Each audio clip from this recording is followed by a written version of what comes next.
सत साहिब सतगुरुदेव की जय। बंदी छोड़ कबीर साहिब जी की जय। बंदी छोड़ गरीबदास जी महाराज जी की जय। स्वामी राम देवानंद जी गुरु महाराज जी की जय हो।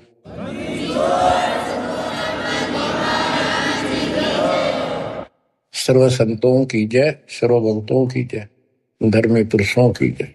श्री काशी धाम की जय, श्री सुडानी धाम की जय, श्री क्रोथा धाम की जय, श्री बरवाड़ा धाम की जय। सत साहिब बच्चों, आपको अमर ग्रंथ संत गरीबदास जी कृत उनके द्वारा बोला गया अमर ग्रंथ की अमर वाणी आपको सुनाता हूं, जिसमें अपने भगवान कबीर साहब की शक्ति का पग पग पर प्रदर्शन किया है, सत्य के साथ बताया। आप सुन रहे हो कि परमात्मा सच्चाई कहा करते थे और बताया करते थे कि भाई जो साधना तुम करते हो ये ठीक नहीं है। और वेदों को पढ़ते हो, वेदों के विपरीत काम करते हो। कम से कम अपने वेदों को संभालो, गीता को देखो, उसके अनुसार तो कर लो, कुछ तो राहत मिला। तुम तो कति नीचे जा लिए। वेद पढ़े पर वेद ना जाने, वाचे पुराण 18 और जड़ को अंधा पत्ते खुआवे। यानी पत्थर की पूजा करें, भूल गए सृजनहारा। संत गरीबदास जी की एक एक वाणी सत्य है, क्योंकि उन्होंने आंखों देखा दिव्य दृष्टि से, वो पिछले रील जला के और वो का वो लिखवाया था। जैसे आज प्रकरण आपने सुना, जैसा भी आप प्रकरण सुनते रहे हो, पहले कई बार भी सुना कि आखिर में सिकंदर लोधी ने ये कह दिया भी तुम एक दिन अपना फैसला कर लो तो किसकी भक्ति ठीक से। और उसके अंदर भी वो सारे हार गए। भगवान के पास उनकी मूर्ति उठ कर चल पड़ी, नो की नो, उनकी गोदी में आ गई और वो खाली रह गई। फिर भी नहीं माने। हम इतने कर्महीन, इतने अहंकारी हो गए, काल ने इतनी भांग प्या दी, मान बढ़ाई की, हमारे अंदर इतनी दुष्टता भर दी। आंखों देखकर भी नहीं माने, हार के भी हार नहीं मानी। ऐसे कर्तज्ञ इंसान होते हैं जो खेल में हार जाए फिर भी रोड़े बचावे, उल्टा पड़े। तो बच्चों, कुछ दिनों के बाद परमात्मा चाहते थे कि ये मेरी आत्मा मुझे पहचान ले। हिंदू भी उसी के बच्चे, मुसलमान भी उसी की आत्मा। या तो हम अलग अलग हो गए, इस काल न करवा दी। अब मालिक चाहता है कि ये फिर से मुझे संभालने, किसी तरह परख ले मुझे, भगवान वाली कसौटी पे देख ले कसकर। तो सारे खरे थे ये, लेकिन कति नहीं माने उस टाइम। अब परमात्मा वो लीला ना करके जाते, चाहे किसी ने मानी चाहे ना मानी। तो आज हम क्या बताते, भगवान के लीला करा करे, कैसी करता है। उसमें जो लीला करके आज बच्चों हमारा काम आ गई, उसमें हम होंगे ढीठ, ब्राह्मण भी हम होंगे, मुल्ला काजी भी मारे कैसे हम ही होंगे दुष्ट आत्मा। फिर भी दयालु है वो, बाप है हमारा, हमारे सारे अवगुण भूल जाता है। उसको पता है कि इनका दोष नहीं, ये काल ने भांग पे रखी है।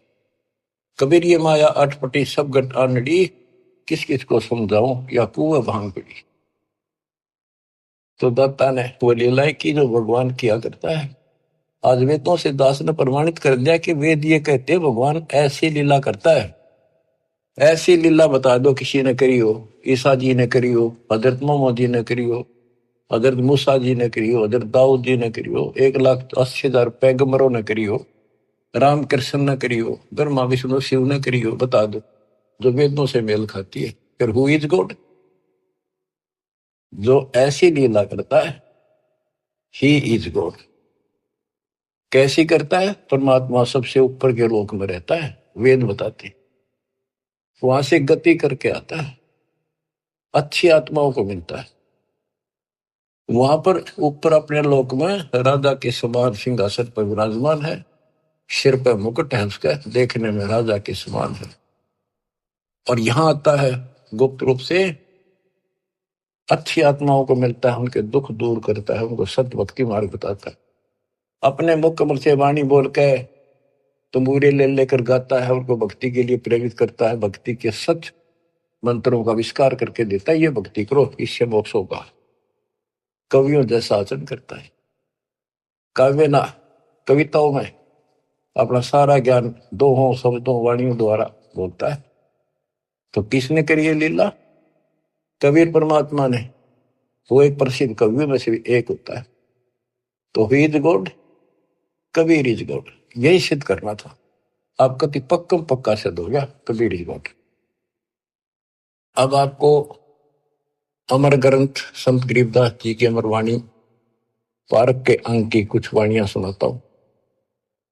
मनसा वाचा कर्मणा सट दर्शन खटकंते, गरीबदास समझे नहीं ये भर में भेख फिरंत।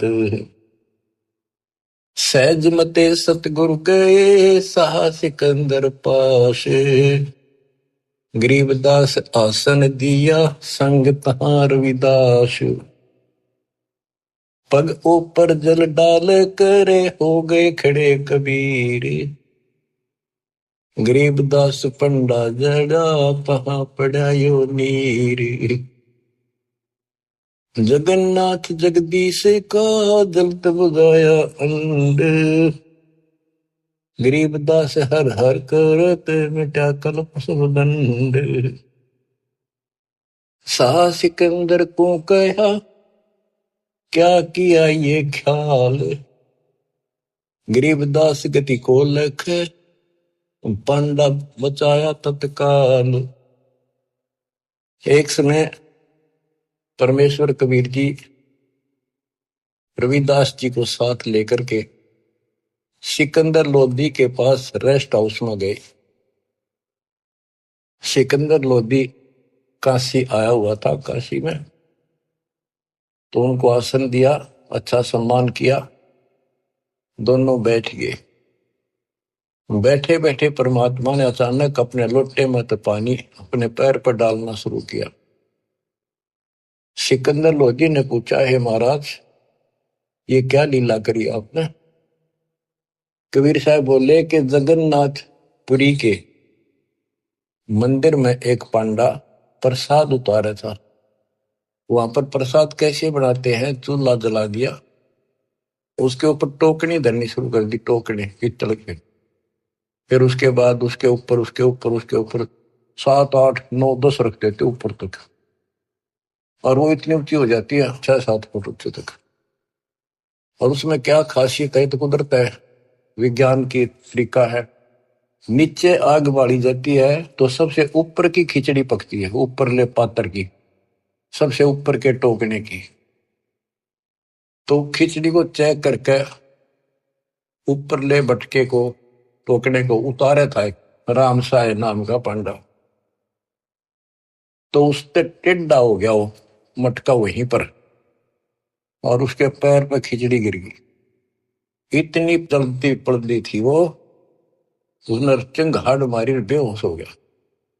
वही कबीर जी खड़े दिखे, उसने खड़े थे जब पहले से ही, और उसने एकदम हटाकर हाथ से खिचड़ी उसके ऊपर लोटे का पानी डाल दिया, जैसे बर्फ का पानी। नो का नो रुक गया, पैर जड़ा नहीं।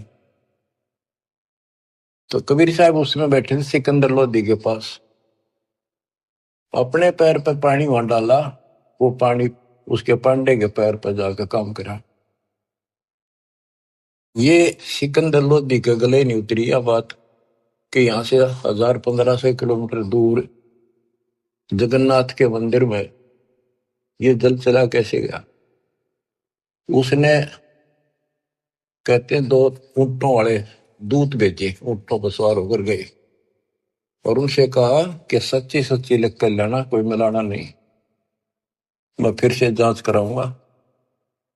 तो वैसे वो सिपाही गए, तो उन्होंने पूछा जाकर भी ऐसे ऐसे पंडा कौन है जिसके पैर पे उस दिन खिचड़ी पड़ी थी, जलने से किसने बचाया उसको? सुन लो ध्यान से, पता करा जी ऐसे ऐसे था वो राम साय नाम का पंडा है। वो बुलाया गया, उनको बता दिया कि हम राजा सिकंदर लोदीन भेजे हैं, सच्ची सच्ची बताना, तेरा जो पैर जड़ा था खिचड़ी थे प्रसाद से, ज्वार की खिचड़ी बनती है प्रसाद, तो इन्हों बताओ वो पैर कैसे बचा तेरा। वो बोला जी मैं ऊपर से टोकना उतारू था, वो उबलती खिचड़ी पैर पे गिर गई, और यहाँ कबीर साहब खड़े थे, उन अपने लोटे में तो पानी डाला, कति बर्फ कैसा था, और मदद किल्ली मारी थी, चिल्ली बहुत बुरी तरह रोया, मर गया होता, इतने गर्म थी। तो उन पानी डालते ही कति शीतल हो गए, पीड़ा भी नहीं रही मेरा। कौन कबीर है वो लिखते गए, वो बताता गा कि काशी वाला कबीर, वो धानक जुलाहा कबीर, वो कब आया यहाँ पर, वो तो डेली आता है, वो तो रोज ही आता है, और जगन्नाथ के जितने भी सेवक है सब उनसे बात करता है, उनको दर्शन देता है। और 10 5 और कहा जी ऐसी बात है, बिल्कुल सच्ची, हम यही खड़े थे, इसने आवाज लगाई जो बाजी आए, हम तो इधर उधर से काम छोड़ के सेवा छोड़ के, तो दूत नो की नो लिख लेगी। अब इसको वाणी द्वारा सुनाऊंगा या ज्यादा असर करेगी। सहज मते स्वाभाविक सिकंदर लोधी के रेस्ट हाउस में जाते हैं, दरबार में, वहां दरबार लगाया करता था वो। सहज मते सतगुरु गए साहा सिकंदर पास, गरीबदास आसन दिया संग तहां रविदास, पग ऊपर जल डाल कर हो गए खड़े कबीर, गरीबदास पंडा जड़ा तहां पड़ा यो नीर, जगन्नाथ जगदीश का जलत बुझाया पंड, गरीबदास हर हर करते मिटा कल्प सब दंड, सा सिकंदर को कहा क्या किया ये ख्याल, गरीबदास गति को लखे पंडा बचाया तत्काल, तुरंत ही पत्ती लिखाए कर भेजा सूत्र सवार, गरीबदास पहुंचे तहां पंथ लगे 10 12, ओ तिरगी सूत्र ऊंट पे, एक ऊंट पर बैठ कर सिपाही भेजा, और जाने में 10 दिन लगे उसको, तुरंत ही पत्ती यानी आदेश लिख कर भेज दिया कि ऐसा ऐसा सिकंदर लोधी की इन्हें जानकारी चाहिए, ये सच सच बता। तुरंत ही पत्ती लिखाए कर भेजा सूत्र सवार, गरीबदास पहुंचे तहां पंथ लगे 10 12, जगन्नाथ के दर्शन करे दूत पूछ है पंडे, गरीबदास कैसे जड़ा कहो व्यथा पगदंडे। वो दूत पूछता उस पंडे से कि सारी बात बता, तेरा कैसे पैर जड़ा था और किसने बुझाया। पंड कहा उस दूत से या विद जड़ा पांव, गरीबदास मटका फूट्या बेग ही दिया सिलाव, किन बुझाया मुझे कहो सुन पंडाइया पाव, गरीबदास साची कहियो ना कुछ और मिलावे, कति जो की तो बताना। पांडा कहे सोई साच मान सुन हो दूत मम बीरे, गरीबदास खड़े थे डाला नीर कबीर। अब जिसका लागे उसको पता है, मर जाता है कितने जबरदस्त खिचड़ी ऊपर पड़ गई उसका। पांडा कहे सोई साचे मान सुन हो दूत मम बीर, गरीबदास यहाँ खड़े थे डाला नीर कबीर, कहो कबीर खां बसत है कौन जिनों की जात, गरीबदास पांडा कही जो की त्यों ही बात। सिपाही बोला, राजा का मैसेंजर बोला कि यूं बता कौन कबीर कहाँ रहता है और उसकी जाति क्या है। कहो कबीर कहाँ बसत है, कौन जिनों की जात। गरीबदास पंडा कही, ज्यों की त्यों ही बात। वह कबीर काशी बसे, जाति जुलाहा ताश। गरीबदास दर्शन करें, जगन्नाथ के दास। नित ही आवत जाते हैं, जगन्नाथ दरबार। गरीबदास उस दुल्हदी को, पंडा लिया उबार। पांडे ने पतियां देखी, जो कुछ हुई निदान। गरीबदास बीती कही, लिख भेजा फुरमान। कि जो कुछ हो लिख अपना अच्छे दे दिया। कैसे इसको आए काशी नगर में, दूत कही सतगल। गरीबदास इस दुल्हदी की, बड़ी मंजिल जाजूल। आए काशी नगर में, दूत ना आकर सतगल सच्ची बात बता दी। और कहा कि इस जुलाहे की महिमा को, उसकी लीला को कोई नहीं जान सकता। सा सिकंदर सुन थके, यो अतरत अधिकार। गरीबदास उस दुल्हदी का, नित ही कर है दीदार। यह बात सुनकर अतरत में पड़ गया सिकंदर लोधी, कि वो इन्हों के रोज दर्शन करें। हरियो यहां बैठा। बच्चों, अब आप समझन दोगे, सियाने होगे, आप बुद्धिमान होगे। आपको पहले ए का अनार, आ का आम, ख का खरगोश, ये सारा पढ़ा दिया। देखो गीता, देखो वेद, देखो पुराण क्या कहते हैं, भगवान कैसा है, कैसे मिलता है, क्या लीला करता है। आज आप इस ज्ञान को, मालिक की इस वाणी को सुनोगे, आत्मा आत्म विभोर होया करेगी, भावुक होया करेगी, रोया करेगी अपने मालिक ने।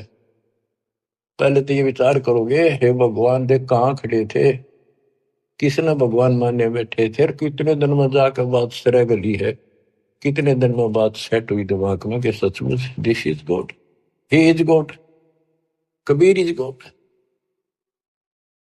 बच्चों, एक नहीं, अनगिन लीला है इस दाता की, अनगिन, जिसका कोई वार पार नहीं।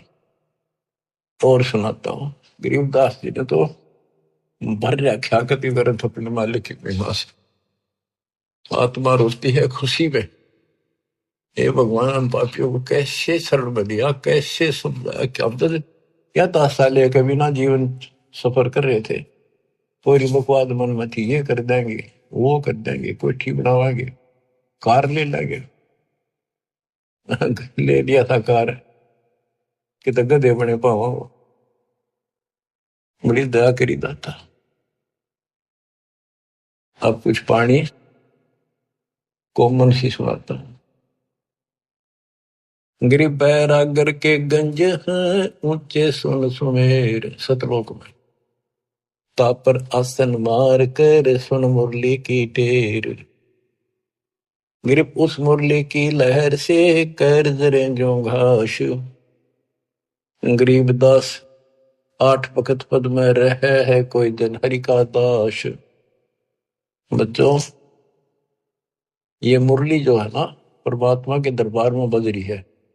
ये यहाँ की मुरलियां, तो ये भी मुरली है यहाँ की, यहाँ भी आवाज बंसरियां बजती है, लेकिन यहाँ की तय करने की भी नहीं। उसने सुनने के बाद जब हम भक्ति शुरू करते हो आप, तो भक्ति का जितना प्रभाव पड़ता जाएगा, और आपका भक्ति लेवल चलता जाएगा ऊपर को। जैसे जैसे बीपी नापते हैं ना, हवा भरते हैं, उसमें ऊपर चलता पारा, उस मशीन, खड़ी मशीन में दूसरी चल गई।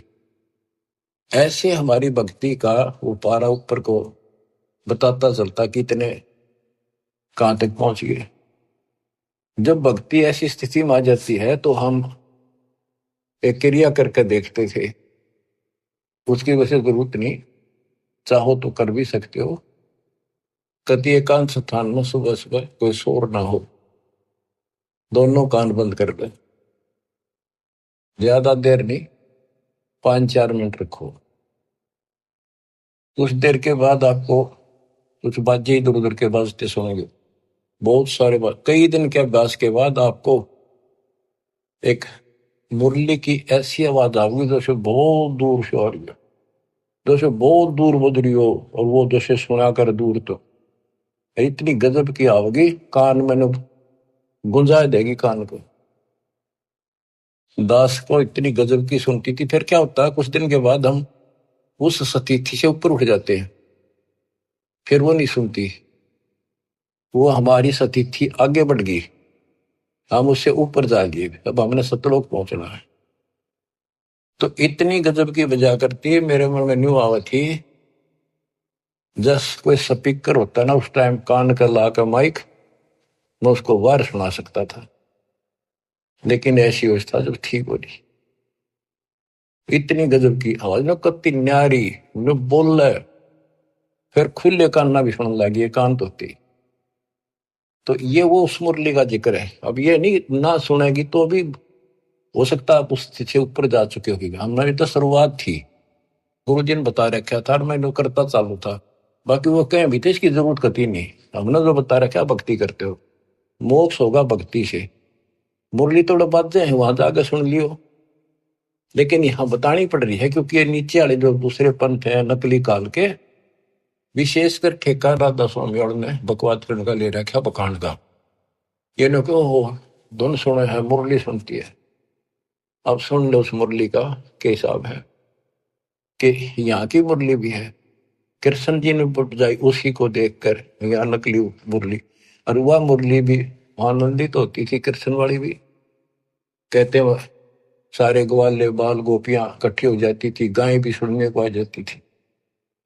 और मुरुगदास जी कहते हैं वो परमात्मा ने यमुना के किनारे बंसुरी बजाई थी, यमुना का पानी भी रुक गया था, ब्रह्मा विष्णु महेश भी सुनने को आ गए थे, ऊपर सारे देवता आ गए थे, एक बात है कहां पर। तो इसी प्रकार प्रत्येक की शक्ति मंत्र है, जैसे मंत्री की शक्ति, मुख्यमंत्री की शक्ति, फिर प्रधानमंत्री की शक्ति, ऐसे ही इनकी मुरली की बजाने की पावर है, उसी हिसाब से उसमें मधुरता और उसमें आकर्षण होता है। अब सुनो, गिर उस मुरली की लहर से कहर जरे जो घास, आठ बखत पद में रहे कोई जन हरि का दास, कि उस मुरली के सुनने से हमारे कहर, हमारे ऊपर आने वाले कष्ट ऐसे जल जाते हैं जैसे घास जला कर। बच्चों, ये तो सिर्फ हमें बताने के लिए है कि कोशिश करो तो आपको एहसास होगा कि संत गरीबदास जी जो कह रहे हैं सारी सत्य है। इस भक्ति से वो मुरली सुनाई देगी, उस भक्ति से पाप कटेंगे। तो अगर मुरली ना भी सुने, खेचा ताड़ी ना करियो कदे कल कान फोड़न लग जाओ, दाबी कर बैठने लग जाओ, ना भी सुना तो नथिंग, डोंट वरी। तो बच्चों, इसको अभ्यास करके देखना चाहो, कोई बुरी बात नहीं, देख सकते हो, लेकिन कोई शंका ना करना, क्योंकि अब मुझे नहीं सुनती हुआ, खूब कोशिश कर ली, करता हूं। अब बताया, गुरु जी से पूछा कुछ दिनों के बाद, कहा बेटा ये अब तुम्हारी भक्ति से ऊपर जा रही, इस स्टेज पर आकर यहां तक सुनती है, अब तुम त्रिवेणी के निकट पहुंच चुके हो, जब चलोगे ना त्रिवेणी के त्रिकुटी से आगे अलग से व्यवस्था करके ले जानी पड़ेंगे आपको, आपको त्रिकुटी तक पहुंचना कठिन है। और वो सुने ना सुने कोई बात नहीं, थोड़ा मुझे सुनी बहुत गजब की, और एक दिन नहीं कम से कम कई वर्ष सुनती रही, और फिर धीरे धीरे अपने आप बंद होगी। तो ये उसके बारे में बता रहे हैं, जैसे मुल्कदास जी कहते हैं, एक समय गुरु मुरली बजाई कालंदरी के तीर, सुर नर मुनि जन थकत बहे, रुक गया दरिया नीर, जय पूरे मन परमेश्वर नाम कबीर। उस मुरली की लहर से कहर दरे जो घास, आठ बखत पद में रहे कोई जन हरि का दास। गिर मुरली मधुर अधर बजय राग छती सो बैन, इत उत मुरली एक है चरना विसरित है। यानी जो आपको यहाँ सुनाई देगी वह और वो ऊपर, वो कति एक आवाज है। मुरली उरली है नहीं ये बाजत है परलोक, सर्वजीव अचराचरम सुनकर पावे ओख। ये मुरली उरली नहीं है, ये काल वालों की इस उरले लोक की नहीं है, ये परलोक सतलोक में बाज रही है, बजती है। ग्रीव मुरली मदन मुरारी मुख, बाजी नंद द्वारे, सकल जीव लोलीन गति ही सुनिया गोपी गवावे। ग्रीव बाजत मुरली मुख बेना सुनियत बिन ही कान, सुरग सदैली गर्ज धुन फिर भी अवगत पद निर्वाण। गरीब मुरली बजय कबीर की, परखो मुरली विवेक, ताल ख्याल नहीं भंग होए, बाजे बजे अनेक। कहते तुम इस मुरली को विवेक से परखो। एक तो कबीर जी की मुरली, एक ही कृष्ण जी की मुरली, इसमें बहुत अंतर है। गरीब अनंत कोटि बाजे बाजे, तामद मुरली टेरे, रण सिंगे सदाई यहाँ झालर झांझर फेरी। गिरिब बजे न फेरी सोने में घटमट नहीं आकाश, जो जन भिन्न भिन्न सुनता है दो लीन करे दम श्वास। भक्ति करके फिर सुने ना, कहते फिर सुनाई देती हैं ये बाजें भी, अनंत प्रकार की नारी नारी आवाजें आएंगी। पर इन खिलौने में उलझियो ना, ये तो बताने की है। जैसे शुद्ध महल में सिद्ध 24 हंस में छोड़े विश्व भी सब, एक सिद्धि आकाश से उड़ जाए, एक सिद्धि जब पैर न लाई, एक सिद्धि कुछ खावे न पीवे, बहुत दिन बिना खाए रह जा, एक सिद्धि जो बहुत ऊंची हुए।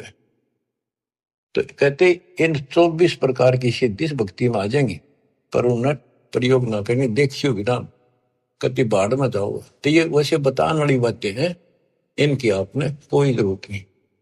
नाम से मोक्ष होगा, नाम से मुक्तियों की सुनने वाली वो व्यवस्था खुलेगी, वो पर्दे खुलेंगे जिससे सुनाई होगी। तो भक्ति बिना ये वैसे कोशिश करोगे तो काल वाली सुनेंगी यहाँ की, वो तो बिना भक्ति वाले भी अभ्यास से सुन जाती है। जैसे ये राधा स्वामी वाले ज्यादा अभ्यास करते हैं, ऐसे ही सुनकर कबीर साहब की, और भक्ति इनकी है नहीं, वो उनको खोल दे जो ऊपर की सुने। तो ये काल वाली हम दुलनाए बैठे हैं, ये बोला खूब सुना हमने। सुने जाइयो, शिवदयाल ने भी सुनी थी तारे सबसे पहले, इसके प्रवर्तक ने, भूत बन का बुक्की में बैठे हो। तो बच्चों कुर्बान हो जाओ मालिक के लिए। गरीब दूर दूर नहीं निकट है, तन मन कर ले नेश, मुरली के मोहे पड़े ये ब्रह्मा विष्णु महेश। गरीब विष्णु सुनी, शंकर सुनी, ब्रह्मा सुनी एक रिंच, पार ब्रह्म को मोहिया और वो आत्म मंच। अब क्या कहते हैं कबीर साहब ने इनको एक एक नाम दे रखा, और इन्होंने भी कोशिश की उस मुरली को सुनने की, थोड़ी थोड़ी नाम मात्र से सुनी, फिर उतनी ही ज्यादा पूरी फुल नहीं आई इनके पास। गिरी मुरली सुरली सुरती सुन, मान सरोवर तू नहाए, अनंत कोट तीरथ बगे पर भी दो समझाए। गरीब मुरली बाज अगाध गति, शिव बिनत विष्णु सुन लीन, उस मुरली की टेर सुन नारद डारी बीन। नारद जी बीन एक बीना बजाते हैं बड़ी सुरीली, कहते उसने सुनकर उसने भी अपने बीन फेंक दी कि उसके सीता आनंद है नहीं। गरीब नारद सारद सब थके, सनक सनंदन संत, अनंत कोटि युग कल्लप क्या बाजत है बेअंत। सुंदर मूर्ति सोहनी, श्वेतांबर पैरारे, जैसे कृष्ण जी पीतांबर पहनते हैं ना, पीले वस्त्र, और वो भगवान श्वेतांबर सफेद कपड़े धारण करता है। गरीब सुंदर मूर्ति सोहनी, सोहनी परमात्मा की सुंदर मूर्ति, यानी सुंदर सकल है, सोहनी बहुत सुंदर। श्वेतांबर पैराने, मुरली जाके मुख बजे, दर दीवार गलता में। अब ये वाणियों को सुनना भी अति आवश्यक है, क्योंकि इनका जो डायरेक्ट प्रभाव आत्मा से है, ये आत्मा को खींचती है, चार्ज करती है। गरीब सुंदर मूर्ति सोहणी, श्वेतांबर पैराडे, मुरली जाके मुख बजे, दर दीवार गलता हान। कि जिसके सफेद वस्त्र पहन रखे वो सफेद श्वेतांबर है, पीतांबर नहीं। और चाहे तो कैसे अंबर कर दे, पर उसका विशेष सफेद वाणा है। गरीब कालंदरी के तीर, बाजी मुरली मुख कबीर, सुनी ब्रह्मा महेश को, और दरिया का नीर। ओए होए, कबीर साहब ने यमुना के किनारे बजाई, उस दरिया के पानी ने भी सुनी, ब्रह्मा विष्णु महेश भी नीचा आ गए अपने स्वर्ग लोक से चढ़कर। उनको मुरली बाज जाए थी, उसने भी छोड़ के आगे। गिरिव सूक्ष्म मूर्ति तलोक में, छत्र से तस्र शीश, बाहर भीतर खेलता कबीर अवगत जगदीश। गिरिव बिरंगनाद अगाध गति, राग रूप हो जात, नूरी रूप हो गया पिंड पुराण सब गात। गिरिव उस मुरली की टेर सुन, फेर धरत नहीं जून, आसन गगन अजूद बिन, विचरत सुन बेसुन। देखो एक एक वाणी का असर बतानी जरूरी है गरीबदास जी ने, इसलिए बता दी कि कोई नो ना सोचा है कि गरीबदास जी को सारी बातों का बेरा नहीं था, ऊपर के ब्रह्मांड में क्या घटना हो रही है। तो ये बता दिया, अगर तुम उस मुरली ने सुनने लग गए, फिर ये इतनी गजब की है, ये तो मालिक की व्यवस्था से चल रही है, फिर हम उसे आप ऊपर उठ चले जाते हैं तो हम वहां टिकते नहीं, और किसी तरह नामखंड हो गया, और वो वहां तक पहुंच गए, मुरली सुन रहे हो आप उस मुरली के सुनने में इतने लीन हो जाओगे, भक्ति भी छोड़ दोगे, और जब वह बैठ जाओ एकांत में और उसको सुनते रहोगे, इतना आनंद आओगा। तो उससे क्या होगा, बैठने में तो तप हो जाएगा, और उस मुरली को सुनते सुनते जीवन पूरा हो जाएगा। फिर क्या होगा कि आपको उससे ऐसी स्थिति आ जाएगी, आपके उस शरीर में इतनी चार्ज हो जाएगा कि ऊपर घूमते रहोगे, जैसे कटी पतंग घूमे अगर ऐसे घूमता रहा जीव आपका, उसको कोई वर्षों तक, कोई हजारों युगों तक वो पुनर्जन्म नहीं, पर वो धक्के नहीं खाए जाएगा, हूं भटके जाएगा, जैसे को गिरा घूमया करें, चलते रहेगा वो अपने आप। उसकी ऐसी स्थिति बन जाएगी, वो रुक नहीं सकता, फिर उस समय पूरा होते फिर पृथ्वी पर होगा।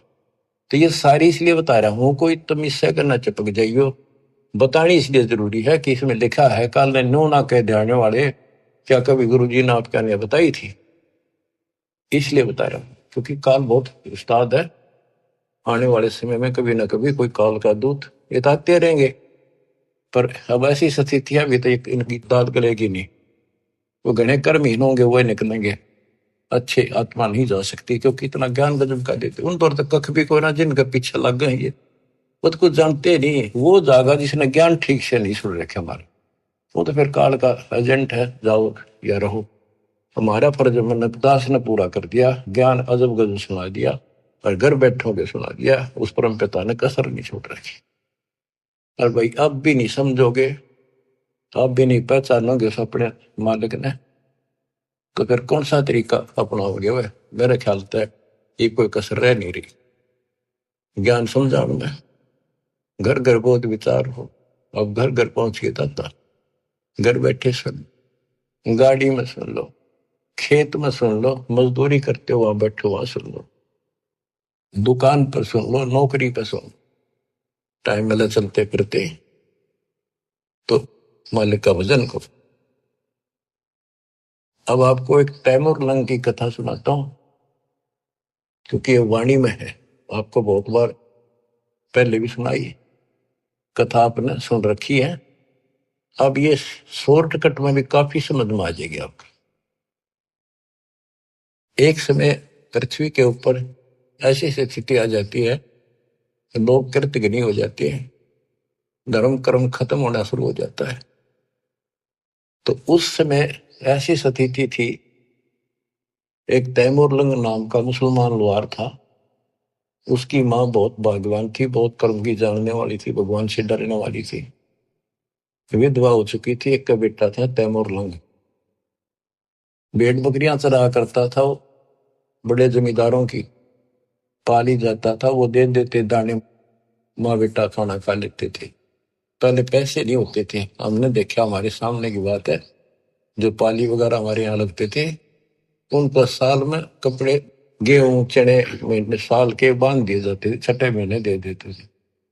वो कपड़े लत्ते कभी कोई बनवा दिया, नगद नहीं देते थे। और जरूरत भी ना थी उस टाइम ऐसी, हिमाया की तय आप मांग ज्यादा असर कर रही है।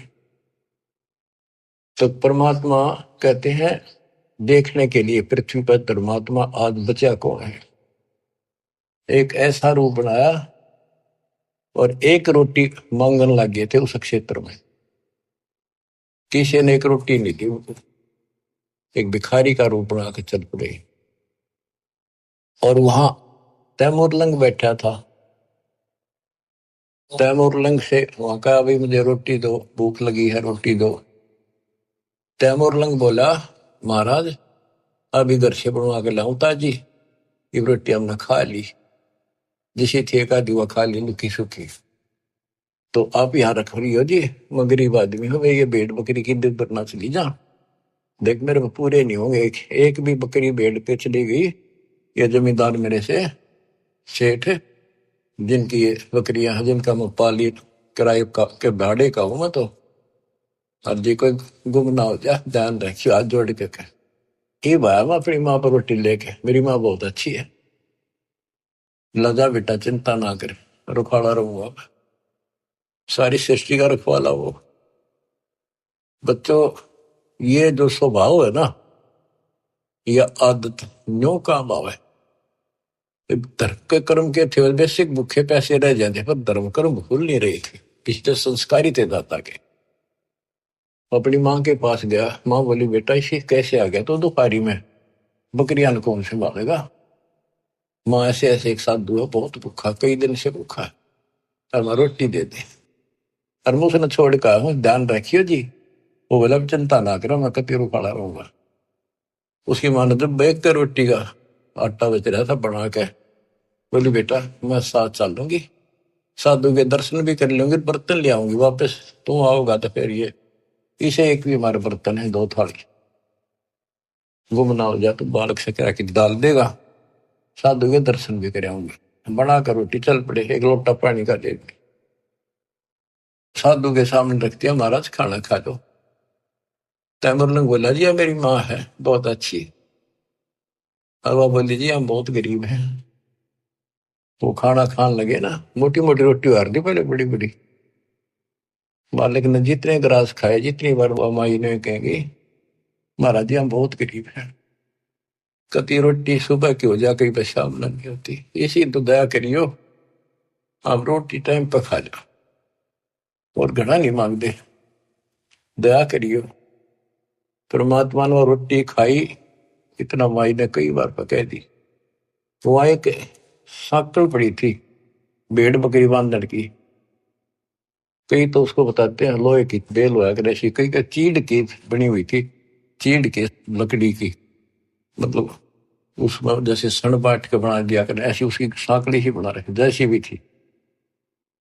उसको 3-4 बार इकट्ठा किया, हाथों पकड़न जोगी, और 6 इंच आगे रहेगी, 8-7 इंच, वह करके इकट्ठी रोटी खा के पी का पानी, परमात्मा खड़े हुए कि उसका 7 मारी उसके लड़के के कमर में, 1 2 3 4 5 6 7 मार के फिर लातर मुक्के मारे गुस्से। माई ने सोचा बाबा चिढ़ गया, मैंने घनी बार कह दिया। ने बोली महाराज क्या गलती कर दी मेरे बेटे ने, माफ कर दो, बच्चा छोटा सा बोला है, कोई गलती कर दी होता है, माफ कर दो। ने बोला माई तेरे बेटे ताई 7 पीढ़ी का राज दे दिया, ये 7 साकड़ मारी है ना, तेरी 7 पीढ़ी राज करेगी। और पाछा जो लात मुक्के मारे ना, ये छोटे छोटे टुकड़े में बट जाएगा तुम्हारा राज्य, फिर खत्म हो जाएगा। युवा माई के एंड की वह सोचे देख पागल, ये तो बावड़ा बाबा है, जो मुंह मांगा बक्का है, जो करने लग गया शेड सी उठे इसके तक। इतनी सोच ही रही थी यूं कह परमात्मा अंतर ध्यान हो गए वहीं। तब माई रो पड़ी, दंडवत करी, मेरे अवगुण माफ करियो, मैंने बहुत गलत सोच लिया, बावड़ा समझा। बच्चों वह एक रोटी तमर लंग को देनी, ताता साथ बादशाही लेनी।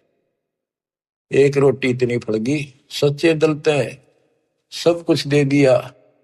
एक तो भरा घर है और 76 रोटी खवा दी, 5-4 दान वो भी है, पर घर में एक रोटी का टरोए खवा दिया। सब कुछ सौंप दे साहिब को, का जिनों केसरिया, उन्हें सर्वस्व सौंप दिया।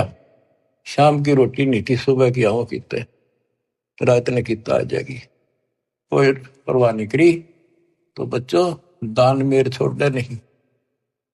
तो फिर क्या बताते हैं, गरीब दिल्ली अकबराबाद, फिर एक स्थान है अकबराबाद, दिल्ली अकबराबाद सब लाहौर को जात, रोटी रोटी करते हैं कि नैन बूझी बात। कहते हैं दिल्ली अकबराबाद फिर लाहौर, वहां से होता दिल्ली से लेकर, क्योंकि यहाँ भी मुसलमानों का राज था दिल्ली, अकबराबाद फिर लाहौर, किससे रोटी रोटी करते हैं कि नैन बूझी बात। गरीब तैमुरलंग को तालिब मिले एक रोटी की चाह, जिंदा रूप कबीर धर ही सुनी तैमुरलंग की माए। गरीब रोटी पोई प्रीत से जल का ठूठा हाथ, जिंदे की पूजा करी मात पुत्र दो साथ। गरीब संकल का ढी चीट की सम्मुख लाई सात, लात मुक्के लाए कर जिंदा भया अजात, अदृश्य होगा। गरीब तैमुरलंग हूं मोरे है, मन में कुछ न चाह, मौज मेर मौला करी दीना तकत बिठाए। तैमुरलंग न तो सोची भी ना थी मैं राजा बनूंगा, वो तो अपने मस्त था भी, रोटी ठीक टाइम पे मिलन लाएगी। और कहते मौज मेहर मौला करी दीना तकत बिठाए। गरीब हिंद जिंद सब ही दी, सेत बंद लग सीरे, गड गजनी ताबे करी जिंदा इसम कबीर। के पूरा हिंदुस्तान सेतु बंद तक, अपना हिंदुस्तान सारा वहां पर जो सेतु बंद है, रामचंद्र जी ने उस उधर लंका पर धावा बोला, जो लड़ाई करी वहां तक, और गड गजनी तक, यहां तक का राज तैमुरलंग को दे दिया। गरीब सात सही सलनी के लिए पीछे डगमग ख्याल, तैमुरलंग और औरंगजेब लग इन पर नजर निहाल। तैमुरलंग से लेकर औरंगजेब तक दिल्ली का शासन, यानी यहां पूरा शासन इन 7 पीढ़ियों में किया।